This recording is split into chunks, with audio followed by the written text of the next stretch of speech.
ఆనాడు చదువుకోవడానికి ఇక్కడికి వచ్చినప్పుడు పాఠశాల విద్యార్థిని అక్కడ జూనియర్ కాలేజ్ గ్రౌండ్లో కావచ్చు, ఇక్కడ పాలిటెక్నిక్ గ్రౌండ్లో కావచ్చు, సంవత్సరాల కొద్దీ మిత్రులతో, ఈ ప్రాంతంలో చదువుకున్న వాళ్ళతో, ఈ ప్రాంత రాజకీయాలు చేసిన వాళ్ళతో అత్యంత సన్నిహితంగా మెలిగి ఈ ప్రాంత రాజకీయాలనే కాదు ఈ ప్రాంత ప్రజలతో నా బంధం పెనువేసుకున్న బంధం. ఇది ఎన్నటికీ తెగిపోని బంధం. ఈ ప్రాంతంతో నాకున్న అనుబంధం నేను ఎంత ఎత్తుకు ఎదిగినా శాశ్వతంగా గుర్తు పెట్టుకొని ఈ వనపర్తి శాసనసభ నియోజకవర్గాన్ని, వనపర్తి పట్టణాన్ని అభివృద్ధి పదం వైపు నడిపించి వనపర్తి యొక్క ఆత్మ గౌరవాన్ని నిలబెట్టే విధంగా వనపర్తి ప్రభుత్వ పాఠశాలలో, వనపర్తి ప్రభుత్వ జూనియర్ కళాశాలలో చదువుకున్న విద్యార్థి ఈ తెలంగాణకే వన్నె తెచ్చిండు. ఈ తెలంగాణను అభివృద్ధి పదం వైపు నడిపించిండనే ఒక గొప్ప కీర్తిని తప్పకుండా తీసుకొస్తానని చెప్పి మా ఆడబిడ్డ సాక్షులుగా నేను ఈరోజు చెప్పదలుచుకున్న మిత్రులారా, మీకందరికీ తెలుసు నాకు ఈ ప్రాంతంతో ఉన్న అనుబంధమే కాదు, ఈ ప్రాంతానికి ఆనాడు జయరాములు యాదవ్ గారు కావచ్చు, డాక్టర్ బాలకృష్ణయ్య గారు కావచ్చు, ఆ తర్వాత పెద్దలు చిన్నారెడ్డి గారు కావచ్చు, ఆ తర్వాత రావుల చంద్రశేఖర్ రెడ్డి గారు కావచ్చు, దాదాపుగా 4 దశాబ్దాలు రాజకీయాలు వీళ్ళ మధ్యలో సిద్ధాంతపరంగా అభివృద్ధి పరంగా పోటాపోటీన రాజకీయాలు జరిగినాయి. ఆ 4 దశాబ్దాలు ఏ రోజు కూడా ఈ వనపర్తి శాసనసభ నియోజకవర్గాలలో ఎక్కడ కూడా రాజకీయ కక్షలు లేకుండే, ఎక్కడ కూడా పైసల ప్రభావం ఈ వనపర్తి శాసనసభ నియోజకవర్గంలో లేకుండే. ఆనాడు బాలకృష్ణయ్య గారైనా, జయరాములు గారైనా, రావుల చంద్రశేఖర్ రెడ్డి అయినా, చిన్నారెడ్డి గారైనా అభివృద్ధిని చేయడంలో, ప్రజలతో సత్సంబంధాలు పెట్టుకోవడంలో ఆనాడు వాళ్ళు పోటీ పడ్డారు. అందుకే పాలమూరు జిల్లానే కాదు తెలంగాణ రాష్ట్రంలోనే వనపర్తికి ఒక ప్రత్యేకమైన గుర్తింపు ఉన్నది. కానీ 5 సంవత్సరాల క్రితం ఇక్కడ శాసనసభ్యుడిగా ఎన్నికైన వ్యక్తి వనపర్తి రాజకీయాలను కలుషితం చేసి, అవినీతిమయం చేసి, వనపర్తి అంటే కుళ్ళు కుతంత్రాలు కుట్రలకు ఒక వేదిక అన్నట్టుగా వనపర్తి రాజకీయాలను దెబ్బతీసి వనపర్తికి ఉన్న ఒక గొప్ప పేరును వారు దెబ్బతీయడం జరిగింది. ఆనాటి రాజా రామేశ్వరరావు గారైనా, లేదా జైపాల్ రెడ్డి గారైనా, లేదా మల్లికార్జున్ గౌడ్ గారైనా వీళ్ళందరూ ఈ ప్రాంత పార్లమెంటు సభ్యులుగా గల్లీ నుంచి ఢిల్లీ వరకు పెద్దలు జితేందర్ రెడ్డి గారైనా మన పాలమూరు జిల్లా నుంచి పార్లమెంటు సభ్యులుగా మనకు ఒక మంచి పేరు తీసుకొచ్చే ప్రయత్నం చేశారు. ఇవాళ ఇంత సువిశాలమైన పాలిటెక్నిక్ కళాశాల మైదానంలో మనం ఇంత సమావేశాన్ని ఏర్పాటు చేసుకున్నామంటే ఆనాటి పార్లమెంట్ సభ్యులు రాజా రామేశ్వరరావు గారు, పండిత్ జవహర్లాల్ నెహ్రూ గారు మొట్టమొదటి ప్రధానమంత్రిని వనపర్తికి రప్పించి ఆయనకున్న కోటను పేదలకు దానం చేసి పాలిటెక్నిక్ కళాశాలను మొట్టమొదటి ప్రధానమంత్రిని ప్రారంభించిన గొప్ప చరిత్ర మన వనపర్తి పట్టణాంది, మన వనపర్తి ప్రాంతాంది అని నేను ఈ ప్రాంతంగా చెప్పదలుచుకున్నా. ఇదే కాదు, సరళాసాగర్ సాగునీటి ప్రాజెక్టు కావచ్చు. ఈరోజు సరళాసాగర్ సైఫాన్ ప్రపంచంలోనే పేరుగన్న సైఫాన్. ఈరోజు ప్రపంచంలో అంత సాంకేతిక నైపుణ్యం ఉన్న నీటి ప్రాజెక్టు లేదు. అదేవిధంగా ఈ ప్రాంతంలో కట్టిన జూరాల కావచ్చు, భీమా కావచ్చు, నెట్టంపాడు కావచ్చు, కోయిల్ సాగర్ కావచ్చు, ఈ ప్రాజెక్టులన్నీ కూడా మన ప్రాంత అభివృద్ధి కోసం ఆనాడు కాంగ్రెస్ పార్టీ పునాదులు వేసినవే. ఇవాళ ఇక్కడ డిగ్రీ కాలేజ్ అయినా, జూనియర్ కాలేజ్ అయినా, మహిళా కాలేజ్ అయినా, రాణి లక్ష్మీదేవమ్మ కాలేజ్ అయినా, ఈరోజు పాలిటెక్నిక్ కళాశాలైనా ఆనాడు కాంగ్రెస్ పార్టీ అధికారంలో ఉన్నప్పుడు తీసుకొచ్చినవే. ఈ ప్రాంతాన్ని అభివృద్ధి చెయ్యాలని, రాజకీయ విలువలు పెంపొందించాలని ఈ వనపర్తిలో ఇలాంటి రాజకీయాలను తీసుకొచ్చిన వీళ్ళందరినీ, వీళ్ళ త్యాగాలను, వీళ్ళ ఆలోచనలను, వీళ్ళ అభివృద్ధి చేయాలన్న ఆకాంక్షను దృష్టిలో పెట్టుకొని ఆనాడు విద్యార్థి రాజకీయాలలో క్రియాశీలకంగా ఈ వనపర్తి నగరంలో నేర్చుకున్న రాజకీయ చైతన్యం ఈరోజు తెలంగాణ రాష్ట్రానికి ముఖ్యమంత్రినై ఈరోజు మీ బిడ్డగా మీ ముందు నిలబడ్డా అంటే ఇది నాకు గర్వకారణం. నిజంగా నాకు చాలా సంతోషాన్ని ఇచ్చే సందర్భం. అందుకే ఇవాళ మిత్రులారా, నాతోటి చదువుకున్న వాళ్ళనే కాదు, నేను ఎక్కడ ఎవరి ఇంట్లో ఉండి పాఠశాలకు పోయినో, కళాశాలకు పోయినో ఆ కుటుంబంతో ఉన్న అనుబంధాన్ని ఇవాళ కుటుంబం దగ్గరికి వెళ్ళి నేను కలిసి రావడం జరిగింది. ఆనాడు నాతోని చదువుకున్నోళ్ళు, నాతోని క్రీడలలో పాల్గొన్నోళ్ళు, నాతోని విద్యార్థి రాజకీయాలలో పనిచేసిన వాళ్ళందరినీ కూడా ఇవాళ వనపర్తిలో ఆత్మీయ సమ్మేళనాన్ని ఏర్పాటు చేసి వాళ్ళందరినీ కలుసుకోవడం జరిగింది. ఇంకా కొంతమంది మిత్రులు రాలేదు, వాళ్ళందరినీ కూడా తొందరలోనే కలుసుకుంటానని చెప్పి నేను ఈ సందర్భంగా తెలియజేయదలుచుకున్నా.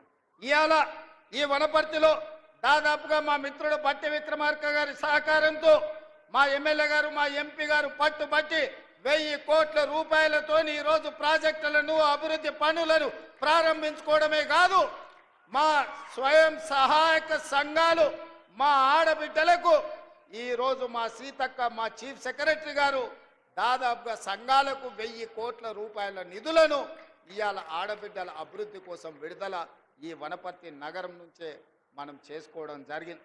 ఇదే కాదు, ఈరోజు చిన్నారెడ్డి గారు కాసిం నగర్ ఎత్తిపోతల పథకాన్ని వారు అడగడం జరిగింది. తిరుమలాపాలెం వాళ్ళ సొంత ఊరు కాసిం నగర్, ఈ ప్రాంతంలో 4000 ఎకరాలకు నీళ్లు రావాలంటే కాసిం నగర్ ఎత్తిపోతల పథకం ఇస్తే బాగుంటుంది అని పెద్దలు చిన్నారెడ్డి గారు అడగడమే కాదు, ఆ ప్రాజెక్టుకు మాధవరెడ్డి గారు, డాక్టర్ మాధవరెడ్డి గారు పేరు పెట్టాలని. ఆనాడు ఎవరు ఉస్మానియా, ఆనాడు ఎవరు నిమ్స్ ఆసుపత్రికి పోయినా, మన వనపర్తే కాదు మన మహబూబ్ నగర్ జిల్లా నుంచి ఎవరు వెళ్ళినా వాళ్ళకు ప్రత్యేకమైన వైద్యాన్ని చేయించి ఒక్క రూపాయి కూడా ఖర్చు లేకుండా డాక్టర్ జిల్లెల మాధవరెడ్డి గారు బ్రతుకున్నంత కాలం ఆఖరి శ్వాస వరకు వారి ప్రాంత పేదలకు వైద్య సేవలను అందించండు, వారికి సహకారం అందించండు.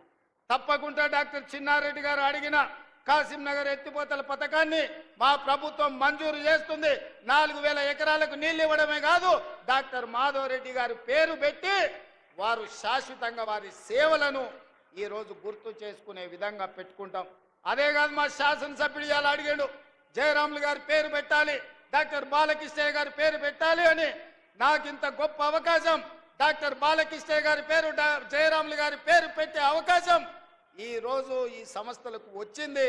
తప్పకుండా ఆ మాజీ శాసనసభ్యుల పేర్లు పెట్టే బాధ్యత ఈ ప్రాంత ప్రజలకు, ఈ పేదలకు వారు అందించిన సేవలకు మనం ఇయ్యగలిగిన గుర్తింపు ఇదే. అందుకే రాష్ట్ర ప్రభుత్వం వేదిక మీద నుంచి ప్రధాన కార్యదర్శి గారికి నేను ఆదేశాలు ఇస్తున్నా. మాజీ శాసనసభ్యులు బాలకృష్ణయ్య గారి పేరు, మాజీ శాసనసభ్యులు జయరాములు గారి పేరు, అదేవిధంగా డాక్టర్ చిన్నారెడ్డి గారి పేర్లను ఈ ప్రాజెక్టులకు పెట్టడానికి అవసరమైన చర్యలు చేపట్టండి అని చెప్పి నేను చీఫ్ సెక్రటరీ గారికి ఆదేశాలు ఇస్తున్నా. మిత్రులారా, ఇవాళ ఆలోచన చేయండి. 2014 నుంచి దాదాపుగా 2024 వరకు చంద్రశేఖరరావు గారు 10 సంవత్సరాలు తెలంగాణ రాష్ట్రానికి ముఖ్యమంత్రిగా ఉన్నాడు. హరీష్ రావు గారు మంత్రిగా ఉన్నారు, తారక రామారావు గారు మంత్రిగా ఉన్నారు, నరేంద్ర మోడీ గారు దేశంలో ప్రధానమంత్రిగా ఇవాళకి 12 సంవత్సరాలు అయ్యింది. నేను అడుగుతున్న ఈడికొచ్చిన మిత్రులను, ఈడికొచ్చిన వాళ్ళని కాదు, ఈ సమావేశాన్ని చూస్తున్న వాళ్ళను, బీఆర్ఎస్ బీజేపీ వాళ్ళను కూడా గుండెల మీద చెయ్యి పెట్టుకొని ప్రశాంతంగా ఆలోచన చేసి మీ మనస్సాక్షిని అడగండి. తెలంగాణ రాష్ట్రంలో ప్రజాపాలన ఇందిరమ్మ ప్రభుత్వం ఏర్పడ్డ తర్వాత 25,50,000 మంది రైతులకు 21,000 కోట్ల రూపాయలు మొదటి సంవత్సరంలోనే రుణమాఫీ జరిగిందా లేదా? మీ గుండెని అడగండి, మీ మనసును అడగండి. ఇవాళ ఆ రైతులను బయటికి వచ్చి మాట్లాడమని నేను అడుగుతున్నా. ఇవాళ మనసు లేనోళ్ళు, మనసాక్షి లేనోళ్ళు, బీఆర్ఎస్ వాళ్ళు, బీజేపీ వాళ్ళు ఒక్కటై ఏకమై రైతులను ఆగం చెయ్యాలన్న ఆలోచనతో మాట్లాడుతున్నా. నేను అదేవిధంగా మా రైతాంగాన్ని, మా సోదరిమణులను, మా ఆడబిడ్డలను అడుగుతున్నా. ఆనాడు రైతు భరోసా పథకం చంద్రశేఖరరావు గారు ఎన్నికల పేరు మీద ఎగనామం పెట్టిపోతే ప్రభుత్వం ఏర్పడ్డ మొదటి 3 నెలల్లోనే డిసెంబర్ 7 నాడు ప్రభుత్వాన్ని ఏర్పాటు చేసిన మేము, మా మిత్రుడు బట్టి విక్రమార్క గారు మార్చి లోపలనే 7,625 కోట్ల రూపాయలు రైతు భరోసా పైసలు మీ ఖాతాలలో వేసినమా లేదా? మీరు వెళ్ళి మీ బ్యాంకుల్లో చూసుకోండి. 7,625 కోట్ల రూపాయలకు ఒక పైసా తగ్గినా మీరు మమ్మల్ని నమ్మకండి. ఒకవేళ వేసింది నిజమైతే ఆ తోడు దొంగలు చెబుతున్న అబద్ధాలను తిప్పికొట్టమని తెలంగాణ రైతాంగాన్ని నేను అడుగుతున్నా.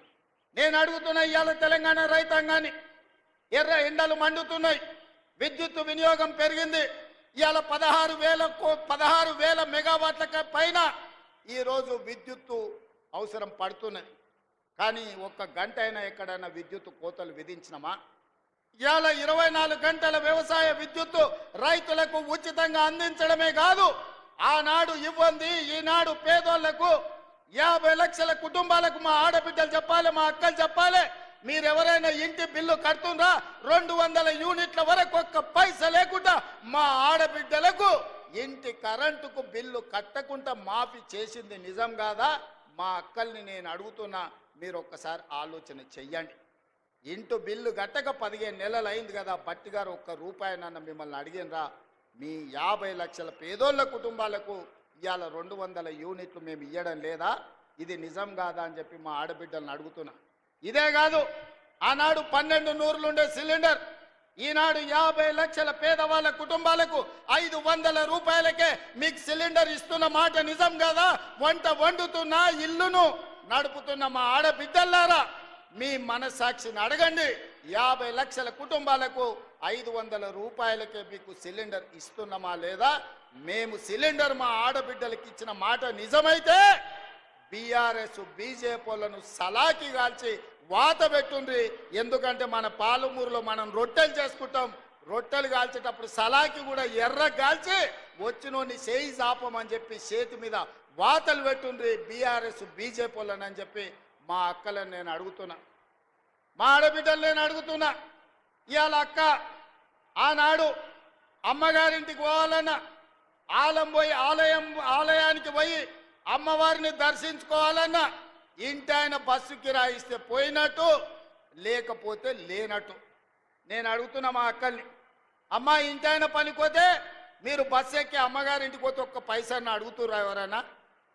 ఇవాళ మీ ఏ ఆలయమైనా, అది యాదగిరి గుట్టైనా, లేకపోతే మన కురుమూర్తి జాతరైనా, లేకపోతే మన గద్వాల్లో జరుగుతున్న జాతరైనా, లేకపోతే రాజనగరం జాతరైనా, ఏ జాతరకు పోయినా, ఎక్కడికి పోయినా, ఏ గుడికి పోయినా, భద్రాచలం పోయినా మా ఆడబిడ్డలను ఒక్క పైసా అడగకుండా ఆర్టీసీ బస్సుల్లో ఉచితంగా ప్రయాణం జరుగుతుందా లేదా?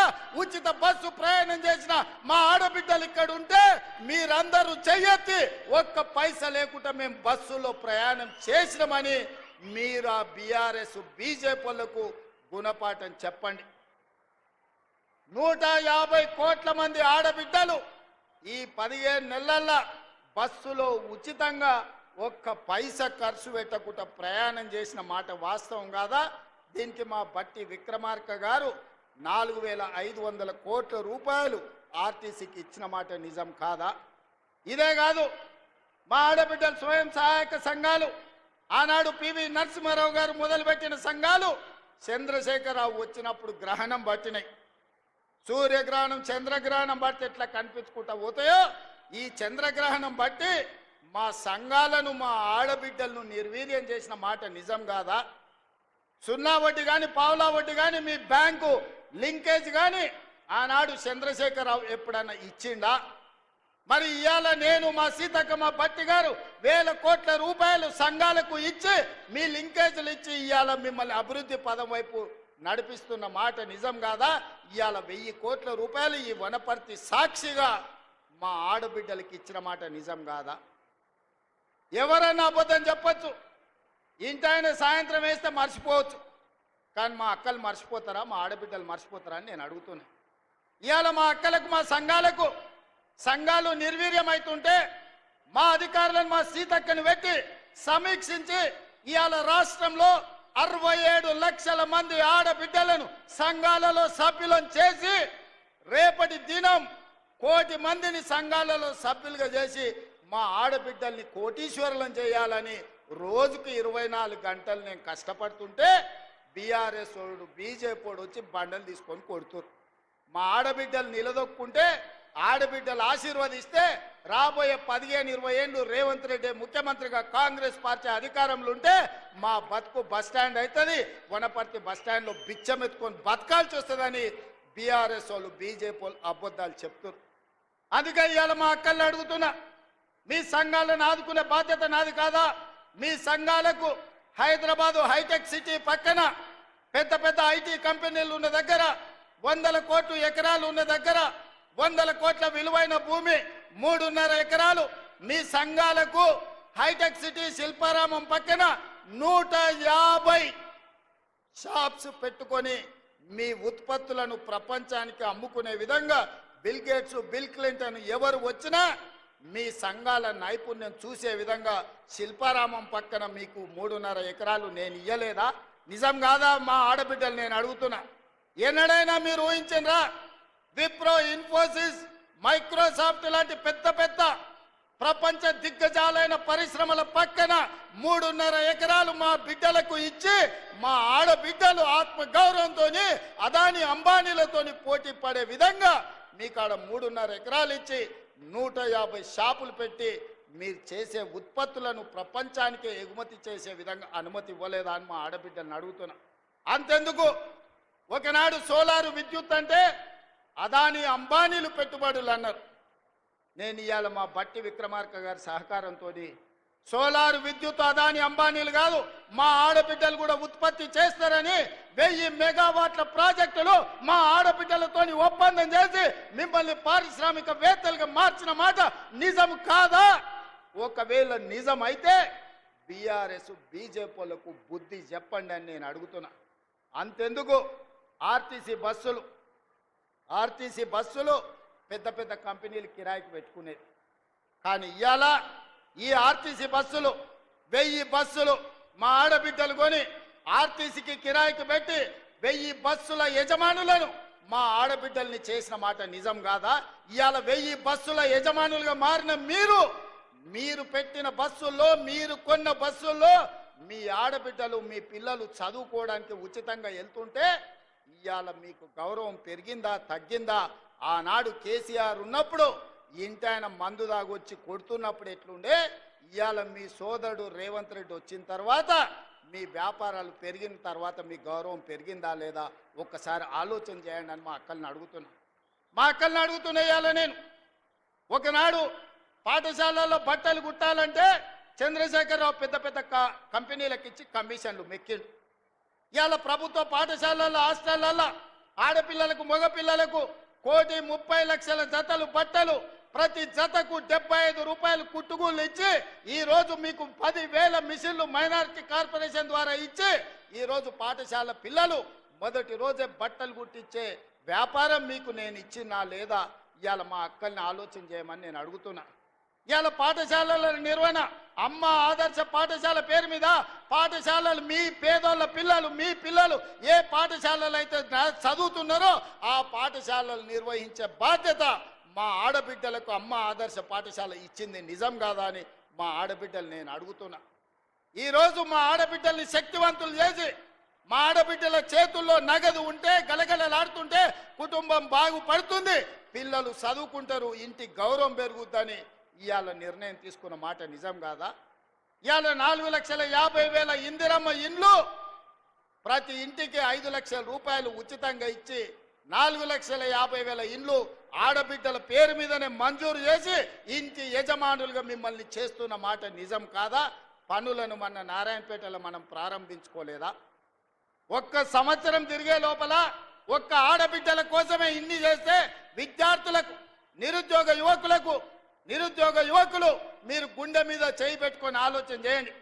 ఆనాడు తెలంగాణ ఉద్యమంలో క్రియాశీలకంగా పోరాటం చేసిన మీరు విద్యార్థి వీరులారా, అమరులైనరు, నిరుద్యోగులైనరు, ఉద్యమకారులైనరు, ఉవ్వెత్తున తెలంగాణ ఉద్యమం చేసింది. 10 ఏళ్ళు ఒక్క ఉద్యోగమైన చంద్రశేఖరరావు ఇచ్చిండా? వాళ్ళ ఇంట్లో ఉద్యోగాలు ఇచ్చుకున్నాడు. ఆయన ముఖ్యమంత్రి అయిండు, అల్లుడు మంత్రి అయిండు, కొడుకు మంత్రి అయిండు, బిడ్డ ఎంపీ అయింది, ఓడిపోతే ఎమ్మెల్సీ అయింది, సడ్డకుని కొడుకుని రాజ్యసభ చేసుకున్నాడు, ఆయన చుట్టాలను మంత్రులను చేసుకున్నాడు. మనకేం ఒరగబెట్టిండు తల్లి?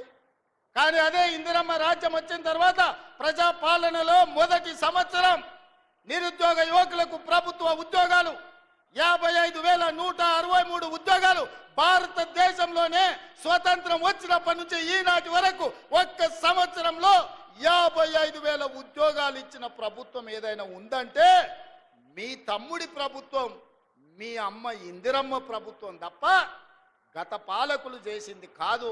ఇది నిజం కాదా? ఈరోజు నేను అడుగుతున్నా, టీచర్లుగా నియామకమైన వాళ్ళని, టీచర్లుగా ఉన్న వాళ్ళని మీకు 22,000 మందికి ప్రమోషన్లు ఇచ్చి 35,000 మందిని బదిలీ చేసి 20 ఏళ్ళ మీ సమస్యను తీర్చింది మేము కాదా? ఇన్ని పనులు సంవత్సరం లోపల చేస్తే అప్పుడే చంద్రశేఖరరావు, తారక రామారావు, హరీష్ రావు, కవితారావు ఇక నువ్వు దిగుతావా లేదా అని జోలె భుజాలను కేసుకొని బయలుదేరు. ఏందా మీ కడుపు నొప్పి? 10 ఏళ్ళు మీరే ఏలిండ్రు కదా, 10 ఏళ్ళు మీరే పచ్చగున్నారు, పండిందంతా మీరే మేసిండ్రు, పచ్చగున్న కాడ మేసిండ్రు, వెచ్చగున్న కాడ వండుకురు ఫామ్ హౌస్లల్లా. మా పేదోళ్ళ గురించి ఆలోచన చేసిరా? మా పాలమూరుకు నీళ్లు తెచ్చిరా అని నేను అడుగుతున్నా. 10 ఏళ్లలో మీరు ప్రాజెక్టులు కడితే మా పాలమూరు ఎందుకు ఎడారి అవుతుంది? మా ఆడబిడ్డలు వలసలు ఎందుకు పోతారు? ఇయాలటి కూడా కొత్తకోట దగ్గరనో, దేవరకద్ర దగ్గరనో, పెద్దమందడి దగ్గరనో జంటలుగా మేస్త్రీల దగ్గర, గుంపు మేస్త్రీల దగ్గర పైసలు తీసుకొని పిల్లల్ని ఇంటి దగ్గర వదిలి వలస పోతుంటే మా కష్టం గురించి ఎన్నడైనా ఆలోచన చేసినవా చంద్రశేఖరరావు అని నేను అడుగుతున్నా. ఎన్నడైనా మా వలసలు, మా కష్టాలు, మా తట్ట పని, మా పార పని, మా మట్టి పని, మా రక్తాన్ని చెమటగా మార్చి ఈ దేశంలో ప్రతి ప్రాజెక్టు మేం కట్టినాం. బాక్రానంగల్ నుంచి నాగార్జున సాగర్ వరకు, శ్రీశైలం నుంచి శ్రీరామ్ సాగర్ వరకు మా చెమట లేకుండా, మా రక్తం దార బొయ్యకుండా కట్టిన ప్రాజెక్ట్ ఏదైనా ఉందా అని చంద్రశేఖరరావు నేను అడుగుతున్నా. మరి ఇవాళ నేను అడుగుతున్నా, 10 ఏళ్ళు 2 లక్షల కోట్లు సాగునీటి ప్రాజెక్టుల మీద ఖర్చు పెట్టిన నువ్వు మా పాలమూరు ఎందుకు పూర్తి చేయలేదు? మా కల్వకుర్తిని ఎందుకు పడావు పెట్టినవు? మా భీమా, నెట్టంపాడు, కోయిల్ సాగర్, మా సంపద కొట్లాడిన తుమ్మిళ్ళ ప్రాజెక్ట్ ఎక్కడికి పోయింది? ఆర్డిఎస్ ప్రాజెక్టు ఎందుకు ఎండిపోయిందని నేను అడుగుతున్నా. ఇవాళ మా ప్రాజెక్టులు నువ్వు ఎండబెట్టబట్టి, ఆనాడు నువ్వు ఎస్ఎల్బీసీ మేము మొదలుపెట్టి 32 కిలోమీటర్లు పూర్తి చేస్తే 10 కిలోమీటర్లలో 2 కిలోమీటర్లు వేసి పడావు పెట్టే 10 ఏళ్ళు పడావున్న ఎస్ఎల్బీసీ పనులు ఆగిపోవడం వల్ల ఇవాళ కుప్పగూలి 8 మంది ప్రాణాలు పోయినాయి. ఈ పాపం నీది కాదా చంద్రశేఖరరావు? ఈ పాపాల భైరవుడివి నువ్వు కాదా? మా ప్రాణాలను, మా ఆస్తులను కొల్లగొట్టి ఇవాళ రాయలసీమకు నీళ్లు తరలించకపోతుంటే గుడ్లు అప్పగించి చూస్తున్నావు కదా. రాయలసీమకు నీళ్లు తరలించడానికి కారణం నువ్వు కాదా? ఆనాడు రాజశేఖర రెడ్డి ఉన్నప్పుడు పోతిరెడ్డి పాడు పొక్క పెద్ద చేసి నువ్వు మంత్రిగా ఉన్నప్పుడు తండ్రి నీళ్లు తీసుకుపోయాడు. ఇవాళ కొడుకు ముఖ్యమంత్రి అయినాక ప్రగతి భవన్లో పిలిచి పంచపక్ష ప్రమాణాలు పెట్టి రాయలసీమ ఎత్తిపోతల పథకానికి పునాదులేసింది నువ్వు కాదా? ఆలోచన, కర్త, కర్మ, క్రియ, రాయలసీమ లిఫ్ట్ చంద్రశేఖరరావు వేసిన పునాది రాయి. అంతెందుకు మిత్రులారా, నేను గుర్తు చేయదలుచుకుని ఇక్కడున్న మా యువకులకు, రాయలసీమ పోయిండు, రోజమ్మ ఇంటికి పోయిండు, రొయ్యల పులుసు తిన్నాడు. ఏమన్నాడయ్యా? రొయ్యల పులుసు తిని రాయలసీమను రతనాల సీమ చేస్తాన్న సన్నాసోడేవాడని నేను అడుగుతున్నా.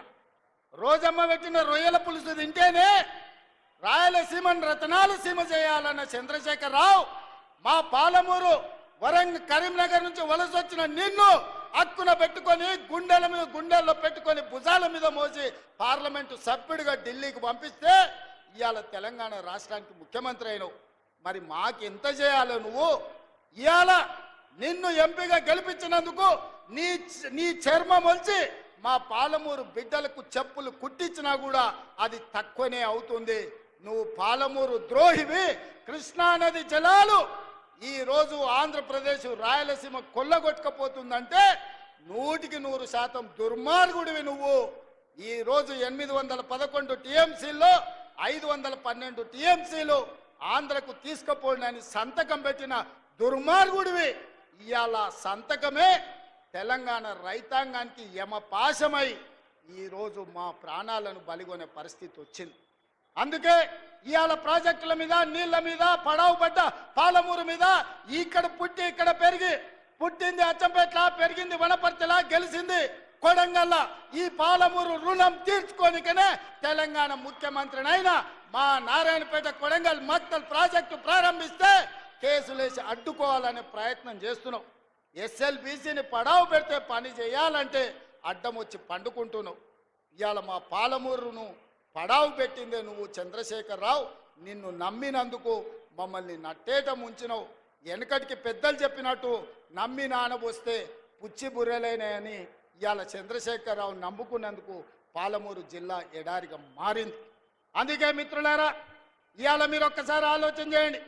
10 సంవత్సరాలు చంద్రశేఖరరావు ప్రభుత్వం బీఆర్ఎస్ ప్రభుత్వమే ఉన్నది కదా, మీరందరు కలిసి మేఘారెడ్డి, నన్ను, మల్లురవిని, బట్టి విక్రమార్క గారిని, మధుసూదన్ రెడ్డిని, రాజేష్ను, శంకర్ను ఆశీర్వదించి 5 ఏళ్ల కోసం అధికారం ఇస్తే ఏడాది కాకముందే మమ్మల్ని దిగిపోమంటారు. ఇది న్యాయమా? ఒక్కసారి ఆలోచన చేయండి. 10 ఏళ్ళు మీరే కదా దోసుకున్నది, 10 ఏళ్ళు పాలించింది మీరే కదా, 10 ఏళ్ళు ఏలుకున్నది మీరే, దోసుకున్నది మీరే, 10 ఏళ్ళు అధికారాన్ని అనుభవించింది మీరే. ఒక పాలమూరు రైతు బిడ్డ నల్లమల ప్రాంతం నుంచి తెలంగాణకు ముఖ్యమంత్రి అయితే చూసి ఓర్వలేరా? మీరు, మీ కొడుకులు, మీ మనవళ్ళు మీరు ఏలనిక్క పుడితే మేమేమో ఇవాళ బిచ్చమెత్తుకోవడానికి పుట్టినమా అని నేను అడుగుతున్నా. మీలాగా మేము చదువుకోలేదా? మీలాగా మాకు తెలివితేటలు లేవా? మీలాగా మేము పరిపాలన చేయలేమా? మా పాలమూరులకు శక్తి లేదా? ఈ దేశమే కాదు ఈ ప్రపంచాన్ని నడిపించగలిగిన శక్తి నా సోదరులకు, నా సోదరిమణులకు ఉంది. చంద్రశేఖరరావు, నువ్వు అనుకుంటున్నావేమో బిడ్డ పాలమూరోడు అమాయకుడని. మాది అమాయకత్వం కాదు, మాది మంచితనం. మా మంచితనాన్ని నువ్వు పరీక్ష పెడితే తిక్క రేగిందంటే డొక్కజించి డోలు కడతాం. మా సోదరుల సంగతి, మా జిల్లా సంగతి ఇంకా నువ్వు మొత్తం చూడలే. నువ్వు అనుకుంటున్నావేమో వీళ్ళ అమాయకులు అరికథలు చెప్పి నమ్మించొచ్చని. ఈ అరికథలు, పిట్టకథలు నడవవు చంద్రశేఖరరావు. చాలా మందిని చూసినాం. నల్లమలకు రా, ఒకసారి తెలుస్తుంది మా పౌరుషం ఏందో. నల్లమల అడవుల నుంచి దేశానికే నాయకత్వం వహించిన పటేల్ సుధాకర్ రెడ్డి మా పాలమూరు బిడ్డ, మర్చిపోకు. పౌరుషానికి, పోరాటానికి మా పండుగ సాయన్న మా పాలమూరు బిడ్డ, మర్చిపోకని నేను చెప్పదలుచుకున్నా. మొట్టమొదటి తెలంగాణ ముఖ్యమంత్రి బూరుగుల రామకృష్ణారావు మా పాలమూరు బిడ్డ, నువ్వు మర్చిపోకు. ఉత్తమ పార్లమెంటేరియన్ వచ్చిన మా జైపాల్ రెడ్డి మా పాలమూరు బిడ్డ. మా మహేంద్రనాథ్ నీతికి, నిజాయితీకి మరుపేరైన ప్రపంచంలోనే నీతిమంతుడని చెప్తే గుర్తుపట్టే నాయకుడు మహేంద్రనాథ్ది పాలమూరు అన్న సంగతి మర్చిపోకు. ఆనాడు అంతెందుకు తెలంగాణ కోసం మొట్టమొదట గలం విప్పింది, గజ్జ గట్టించింది, ఇదే ప్రాంగణంలో సమావేశం పెట్టింది డాక్టర్ జిల్లెళ్ల చిన్నారెడ్డి. 2000 సంవత్సరంలో తెలంగాణ రాష్ట్రాన్ని, మళ్ళీ తెలంగాణ ఉద్యమానికి ఊపిరి లూదింది డాక్టర్ జిల్లెళ్ల చిన్నారెడ్డి, పాలమూరు బిడ్డ అని మర్చిపోకు చంద్రశేఖరరావు. మమ్మల్ని ఏదో హరికథలు చెప్పి మభ్య పెట్టాలనుకుంటే మాకు తెలుసు. ఒడుపు చూసి మడత దగ్గర ఎట్లా వాత పెట్టాలో మా అక్కలందరికీ తెలుసు. మా సోదరులు ఎవరైనా మీ మాటలు నమ్ముతారేమో నాకు తెలియదు, కానీ మా ఆడబిడ్డలు, మా అక్కలు తెలివి కల్లోళ్ళు. మా అక్కలు గట్టిగా కట్టెబట్టుకొని నిలబడతారు. ఇక సందెట్ల సడమి అని కిషన్ రెడ్డి ఒక ఆయన మోపై నిన్నమన్న, నువ్వేం చేసినావు అంటాడు. నువ్వేం చేసినావా? మరి నేను వచ్చి 12 ఏళ్ళు అయింది, మీ మోడీ 12 ఏళ్ళ నుంచి ఏం చేసినావు అంటే, మా మోడీకి ఇంత పనులు చేస్తాడని. నేను ఏదైనా కష్టపడి కొట్లాడి చేస్తే అది మేమే ఇచ్చినామంటాడు. ఉదాహరణ, వరంగల్లో ఇవాళ ఎయిర్పోర్ట్ తీసుకొచ్చినాం. నానా తిప్పల పడి ఢిల్లీకి వెళ్ళి నేను కూర్చొని వచ్చిన. కానీ కిషన్ రెడ్డి అంటున్నాడు, లేదు ఆ ఎయిర్పోర్టు నేనే తెచ్చిన. మేమిచ్చిందే ఎయిర్పోర్టు మా మోడీ ఇచ్చిండు, నేను తెచ్చిన అంటున్నాడు. ఓకే, నాకేం అభ్యంతరం లేదు. మీడియా మిత్రులారా, మోడీ గారు ఇచ్చిండ్రు, కిషన్ రెడ్డి గారు తెచ్చిర్రు. అది నిజమైతే మెట్రో రాలేదు కదా, రాలేదంటే ఆపింది మోడే కదా. మూసి నది ప్రక్షాళనకు నిధులు రాలే కదా, ఆపింది మోడే కదా. ఆపమని చెప్పింది నువ్వే కదా. రీజనల్ రింగ్ రోడ్డు ఉత్తర భాగం నేను తెచ్చిన అంటున్నావు కదా, దక్షిణ భాగం ఆగిపోయింది, ఆపింది నువ్వే కదా. ఉత్తర భాగం కూడా క్యాబినెట్లో పెట్టకుండా టెండర్లు పిలిచిన వాయిదాలు వేస్తున్నది నువ్వే కదా.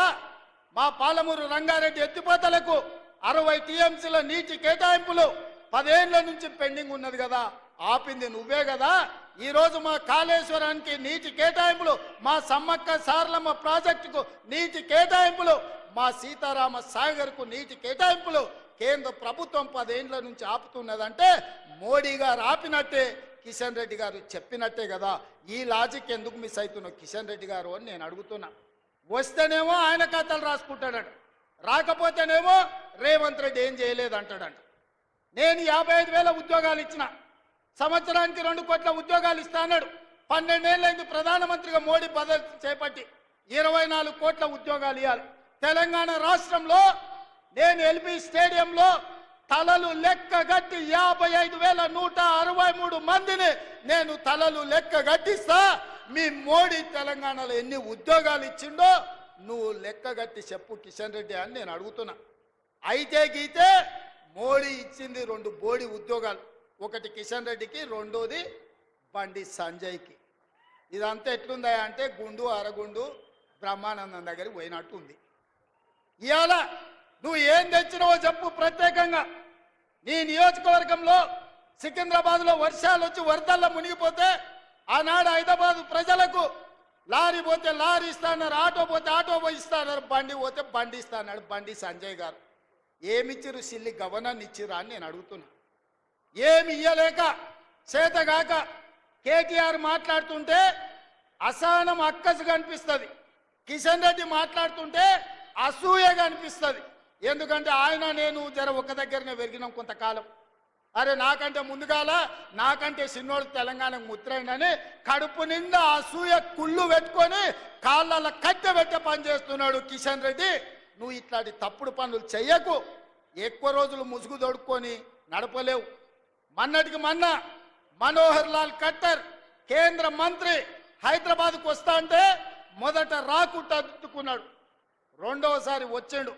ఆయన పట్టణాభివృద్ధి శాఖ మంత్రి, విద్యుత్ శాఖ మంత్రి, గృహ నిర్మాణ శాఖ మంత్రి. హైదరాబాద్ గ్రాండ్ కాకతీయ హోటల్లో సమీక్ష పెట్టి మంత్రి గారికి మా నివేదికలు ఇస్తే 4 గంటలు చెప్తే నీ సొంత పార్లమెంటు సికింద్రాబాద్లో జరిగిన సమీక్ష సమావేశానికి నువ్వెందుకు డుమ్మా కొట్టినావు?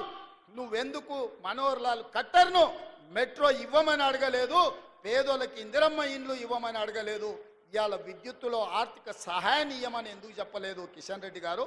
దీన్ని బట్టి నీ కుళ్ళేందో నీ అసూయేందో కళ్ళకు కనిపిస్తలేదా అని నేను అడుగుతున్నా. కానీ అదే సమావేశానికి ఈటల రాజేందర్ గారు వచ్చి మెట్రోను మేడ్చల్ వరకు ఇవ్వమని అడిగిన మాట నిజం కాదా? హైదరాబాద్కు మంత్రి వస్తే తెలంగాణ అభివృద్ధి కోసం సమీక్ష చేస్తే 10 సార్లు నేను నీ చుట్టూ తిరిగి మా అధికారులందరినీ ఇంటికి పంపించి నివేదికలు ఇస్తే మంత్రి వచ్చినప్పుడు నువ్వు రావా? ఏం పని చేస్తున్నావే కిషన్ రెడ్డి? హైదరాబాద్కు ఢిల్లీలో ఉండే మంత్రి వస్తాడు కానీ ఈడ గల్లీలో ఉన్న నువ్వు సమీక్షకు రావా? ఇది నీ బుద్ధి, నీ దుర్బుద్ధి తెలంగాణ సమాజానికి అర్థమైతలేదా? ఇంత కుళ్ళెందుకు కిషన్ రెడ్డి నీకు? కడుపు నిండా కుళ్ళు పెట్టుకున్నాడు బాగుపడ్డోనే ఉన్నాను చూసినావా కిషన్ రెడ్డి? ఎప్పుడన్నా కుళ్ళుతోనే కృషించిపోతారు. నీకు నిజంగా చిత్తశుద్ధి ఉంటే 10 తారీఖు నుంచి పార్లమెంటు రాబోతుంది. తొందరలోనే మా భట్టి విక్రమార్క గారు తెలంగాణ నుంచి ఉన్న పార్లమెంటు సభ్యులను రాజకీయాలకు అతీతంగా 17 మంది లోక్సభ సభ్యులను 7 మంది రాజ్యసభ సభ్యులను ఇంక్లూడింగ్ కిషన్ రెడ్డి అండ్ బండి సంజయ్ని సచివాలయంలో సమీక్ష పెట్టండి. తెలంగాణ రాష్ట్రానికి రావచ్చిన ప్రాజెక్టుల వివరాలు, తీసుకోవాల్సిన అనుమతులను పవర్ పాయింట్ ప్రజెంటేషన్ మీరు ఇవ్వండి. అవన్నీ తీసుకొని ఢిల్లీకి వెళ్దాం, మోడీని కలుద్దాం, తెలంగాణకు సాధించుకుందాం. నిర్మలా సీతారామన్ గారు ఈరోజు తమిళనాడుకు మెట్రో తీసుకుపోయింది. ఇవాళ కర్ణాటకలో చంద్రశేఖర్ గారు బెంగళూరుకి మెట్రో తీసుకొని పోయిండు. ఆడ ప్రతిపక్ష పార్టీల అధికారంలో ఉన్న కర్ణాటకలో ఉన్న శోభా గారు బెంగళూరుకు మెట్రో తీసుకెళ్ళింది. నిర్మలా సీతారామన్ గారు వాళ్ళ సొంత రాష్ట్రం తమిళనాడుకు మెట్రో తీసుకెళ్ళారు. మరి నీ సొంత రాష్ట్రానికి ఎందుకు మెట్రో ఎందుకు మీరు తీసుకొస్తలేరు కిషన్ రెడ్డి అని నేను అడుగుతున్నా. ఇంత దుర్మార్గం, ఇంత కుళ్ళు నీ దగ్గర పెట్టుకొని నువ్వు మమ్మల్ని తిట్టి మమ్మల్ని బెదిరియాలనుకుంటున్నాడు. బెదిరిస్తే తెలంగాణకు రైలు వస్తుందా కిషన్ రెడ్డి? బెదిరిస్తే మూసి ప్రక్షాళన జరుగుద్దా? బెదిరిస్తే రీజనల్ రింగ్ రోడ్ వస్తుందా? ఉండొచ్చు నీ దగ్గర, మోడీ గారు ఉండొచ్చు, లేకపోతే ఈడీను సిబిఐ నీ దగ్గర ఉండొచ్చు. ఎంతకాలం భయపడతామే? సావు మళ్ళా రాదు కిషన్ రెడ్డి, గుర్తుపెట్టుకో. సావు ఒక్కటేసారి వస్తుంది. సావుకు తెగించే 10 ఏళ్ళు కొట్లాడినాం, సావుకు తెగించి కొట్లాడినాం కాబట్టి మా కాంగ్రెస్ పార్టీ కార్యకర్తలు తమ రక్తాన్ని చిందించి అవసరమైతే ఆఖరి శ్వాస వదిలిండ్రు కానీ కాంగ్రెస్ జెండా వదలలేదు. భుజాలు కాయలు కాసే విధంగా జెండాను మోస్తే ఈరోజు తెలంగాణ రాష్ట్రంలో మా ప్రభుత్వం వచ్చింది. మేమెవ్వరికి భయపడేటోళ్ళం కాదు, మర్యాదకు మర్యాద ఇచ్చేటోళ్ళం. మేము కొంతకాలం మౌనంగా మీరు చేసే తప్పులను లెక్క కడుతున్నాం అంతే తప్ప కిషన్ రెడ్డి గారు బెదిరించి బతకాలని చూడకు. ప్రజలలో గౌరవం పెంచుకోవాలంటే పని చెయ్యాలి. ఏం పని చేస్తావో చెప్పు, ఎట్లా చేద్దామో చెప్పు. మాకు బేసజాలు లేవు. నేను నీ ఇంటికి వచ్చిన, నీతో 10 సార్లు మాట్లాడినా, తెలంగాణకి ఇవి కావాలని చెప్పిన, నువ్వు సహకరించు కిషన్ అన్న, నువ్వు పెద్దోని అని చెప్పిన. నీ పెద్దరిక నువ్వు నిలబెట్టుకున్నావా? ఒక్కసారైనా ముఖ్యమంత్రి గారు మోడీ దగ్గరికి వెళ్దాం, మన తెలంగాణకు తెచ్చుకుందామని ఎప్పుడైనా మాట్లాడినావా? మనోహర్ లాల్ ఖట్టర్ హైదరాబాద్కు వస్తే సమీక్షకు రాని నువ్వు ఈరోజు మెట్రోకు సహకరించిన చెప్తే మేము నమ్మాలనా? నరేంద్ర మోడీ గారు సబర్మతి నదిని గుజరాత్లో ప్రక్షాళన చేసుకుంటాడు. యోగి ఉత్తరప్రదేశ్లో గంగా నదిని ప్రక్షాళన చేసుకుంటాడు. అమిత్ షా నేమో ఢిల్లీలో యమునా నదిని ప్రక్షాళన చేస్తా అంటాడు. బీజేపీలు ఉన్న దగ్గర నదుల ప్రక్షాళన జరుగుతుంది. కేంద్ర ప్రభుత్వం వేల కోట్ల రూపాయలు వరదల పారిస్తుంది. తెలంగాణ రాష్ట్రానికి మూసీ నది ప్రక్షాళన వద్దా కిషన్ రెడ్డి? ఆ మూసీ పరివాహక ప్రాంతంలో ఉన్న పేదలు నీకు ఓటు వేయలేదా? నిన్ను ఎంపీని చేయలేదా? నిన్ను కేంద్ర మంత్రిని చేయలేదా? ఎందుకు వాళ్ళ పట్ల పగబట్టినవు? పామై బుస కొడుతున్నావు కిషన్ రెడ్డి. మూసీ పరివాహక ప్రాంతంలో ఉన్న పేదోళ్ళ మీద అని నేను కిషన్ రెడ్డిని అడుగుతున్నా. ఇదేనా నీ పార్టీ, నీ విధానం? నేను మొన్ననే మోడీ గారిని కలిసి వచ్చిన. పాపం మోడీ గారు మంచిగానే ఉన్నారు, మనకి ఏదన్నా ఒకటి చేయాలని. సైందోడి పాత్ర కిషన్ రెడ్డి పోషిస్తుండు. సమస్య అక్కడ లేదు, సమస్య ఇక్కడనే ఉంది. కుటిలం ఇక్కడనే ఉంది, కుతంత్రం ఇక్కడనే ఉంది. అందుకే ఇవాళ కిషన్ రెడ్డికి చాకిరేవు పెట్టిన. సమస్య మోడీ కాదు, సమస్య ఇవ్వాల, సమస్యలు పరిష్కరించాలని మోడీ తెలంగాణ పట్ల సానుభూతితో ఉన్నా కిషన్ రెడ్డి గారు పగతో ఉన్నాడు. ఆయన చీకటి మిత్రుడు కేసీఆర్ దిగిపోయిందన్న దుఃఖంలో ఉన్నాడు. ఆయన దుఃఖం ఏందో నాకు అర్థమవుతలేదు, ఆయన బాధ ఏందో నాకు అర్థం కావట్లేదు. మేము ఉండొద్దా? మేము గెలవద్దా? మేము ప్రజలకు మేలు చేయొద్దా? ఇవాళ ఇన్ని సంక్షేమ పథకాలు మేము చేస్తుంటే చూసి ఓర్వలేని తనం మంచిది కాదు కిషన్ రెడ్డి. అందుకే ఇవాళ మిత్రులారా, ఈ వనపర్తికి వస్తే కుటుంబ సభ్యులను కలిసినట్టు నా పాత జ్ఞాపకాలు, పాత మిత్రులు, ఈ వనపర్తి నుంచి పొందిన స్ఫూర్తి, ఇక్కడ చదువు కావచ్చు, సంస్కారం కావచ్చు, రాజకీయ చతురత కావచ్చు, విద్యార్థి రాజకీయాలలో నేను ఏదైతే నేర్చుకున్నానో ఇవాళ తెలంగాణ రాష్ట్ర ముఖ్యమంత్రిగా నిలబెట్టింది. తప్పకుండా ఈడున్న వేలాది మంది సాక్షిగా నేను మీకు చెప్తున్నా, పాలమూరు రుణం తీర్చుకుంటా. అది కిషన్ రెడ్డి అయినా, కేసీఆర్ అయినా, కేటీఆర్ అయినా, హరీష్ అయినా, కవిత గారైనా ఎవరినైనా లెక్క పెట్టేది లేదు. మా పాలమూరోళ్ళు అనుకుంటే మీరు ఎక్కడికి పోతారో కూడా నాకు తెలియదు. అనవసరంగా మా మంచితనాన్ని మీరు పరీక్ష పెట్టొద్దు అని వాళ్ళని హెచ్చరిస్తూ, మీరు చూపించిన ఆదర అభిమానాలకు నా గుండె సంతోషంతో ఉంది, నా కడుపు నిండిన ఆనందం ఉంది. వేలాది మంది మా ఆడబిడ్డల ఆశీర్వాదం తీసుకొని నేను బయలుదేరుతున్నా. పాలమూరును పసిడి పంటల జిల్లాగా మార్చే బాధ్యత నాది. పాలమూరు రంగారెడ్డి ఎత్తిపోతల, కల్వకుర్తి ఎత్తిపోతల, భీమా, నెట్టంపాడు, కోయిల్ సాగర్, మక్తల్, నారాయణపేట, కోడంగల్, అదేవిధంగా తుమ్మిళ్ళ, అదేవిధంగా జూరాల ప్రాజెక్టులను పూర్తి చేసి మహబూబ్నగర్ జిల్లాలో 20 నుంచి 25 లక్షల ఎకరాలకు నీరు పారించే బాధ్యత నాది. అభివృద్ధి పదం వైపు